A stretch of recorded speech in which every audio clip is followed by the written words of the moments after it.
America की किसी शांत सड़क पर आधी रात को एक फोन बजता है। दूसरी तरफ एक कांपती हुई बूढ़ी आवाज। बस मुतासिब इस तरफ सधा हुआ लहजा। सर, हम आरएस से बोल रहे हैं। अगर अभी पैसे ट्रांसफर नहीं किए तो आपकी पेंशन जब्त हो जाएगी। उस पल कोई झंडा नहीं होता, कोई मजहब नहीं, कोई मुल्क नहीं, सिर्फ डर होता है और भरोसे का कत्ल। यही वो जगह है जहां से ये कहानी शुरू होती है। अमेरिका दुनिया की सबसे बड़ी ताकतों में से एक, और भारत एक ऐसा देश जिसकी डायस्पोरा को मेहनत, पढ़ाई और कानून पसंदी के लिए जाना जाता है। लेकिन इन दो तस्वीरों के बीच एक तीसरी परछाई भी है जो अक्सर सुर्खियों में नहीं आती मगर अदालतों की फाइलों में जिंदा रहती है। ये कहानी किसी पूरी कौम पर इल्जाम नहीं है। ये कहानी है उन कुछ चेहरों की जिनकी वजह से सिस्टम ने सवाल पूछे और मीडिया ने सुर्खियां लिखी। अमेरिका में दर्ज कई बड़े मामलों में एक पैटर्न बार बार सामने आया। बुजुर्गों से ठगी, ऐसे लोग जिन्होंने पूरी जिंदगी टैक्स दिए, कानून माना और रिटायरमेंट के बाद एक फोन कॉल पर सब कुछ गंवा बैठे। कभी कॉल करने वाला पुलिस अफसर बनता है, कभी टैक्स अधिकारी, कभी बैंक मैनेजर। आवाज में भरोसा, शब्दों में डर और पैसा मिनटों में विदेश पहुंच जाता है। अमेरिकी एजेंसियों की रिपोर्ट बताती हैं कि इन कॉल सेंटर्स में से कई का कनेक्शन भारत तक जाता रहा है। कुछ पकड़े गए, कुछ फरार रहे और कुछ ने अदालत में कबूल किया कि उन्हें पता ही नहीं था सामने वाला कितना टूट चुका है। लेकिन कहानी यहीं नहीं रुकती। कई बार ठगी सिर्फ आवाज से नहीं होती, कागजों से होती है। वीजा, नौकरी, ग्रीन कार्ड, अमेरिका आने का सपना और उसी सपने का इस्तेमाल करके धोखा, नकली जॉब ऑफर लेटर, फर्जी कंपनियां और ऐसे लोग जो सिस्टम के छेद ढूंढने में माहिर थे।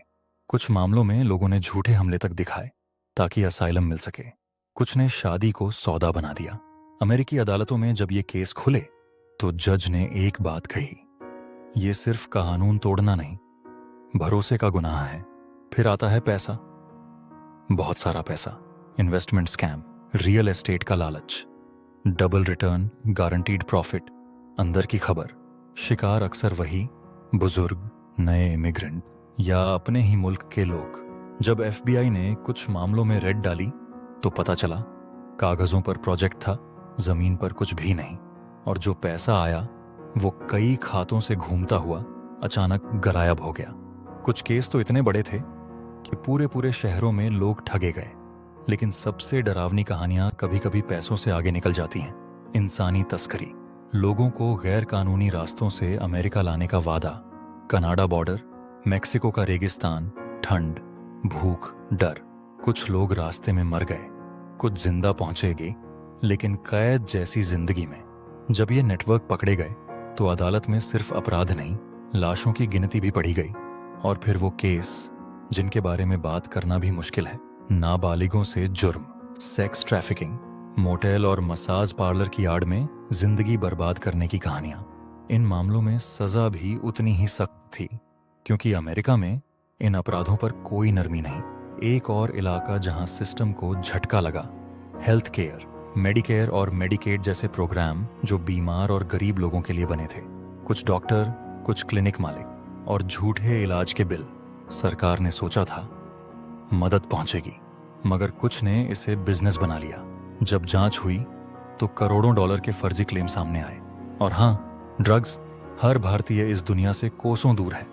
लेकिन कुछ नाम, कुछ केस जहां सप्लाई चेन में भारतीय मूल के लोग भी पकड़े गए। इन केसों में अक्सर दूसरे अपराध भी जुड़े होते हैं, मनी लॉन्ड्रिंग, गैंग नेटवर्क, हिंसा। अब यहां एक जरूरी मोड़ आता है। इन सब कहानियों के बीच एक सच्चाई अक्सर दब जाती है। अमेरिका में रहने वाले करोड़ों भारतीय हर सुबह काम पर जाते हैं, टैक्स भरते हैं, कानून मानते हैं और सिस्टम को आगे बढ़ाते हैं। Doctor, engineer, taxi driver, students. लेकिन मीडिया वो हमेशा अपवाद दिखाता है क्योंकि अपराध खबर बनता है, ईमानदारी नहीं। यही वजह है कि कुछ 100 मामलों की गूंज लाखों की मेहनत को ढक देती है। ये कहानी न तो नफरत फैलाने के लिए है, न किसी मुल्क को बदनाम करने के लिए। ये कहानी है सिस्टम की कमजोरियों की, लालच की और उस पल की जब इंसान सही और गलत के बीच गलत रास्ता चुन लेता है, क्योंकि अपराध का कोई पासपोर्ट नहीं होता, सिर्फ एक फाइल नंबर होता है। और आखिर में सवाल हम सबसे है, अगर मौका मिले, अगर सिस्टम की दीवार में दरार दिखे, तो हम क्या चुनेंगे? इज्जत या आसान पैसा?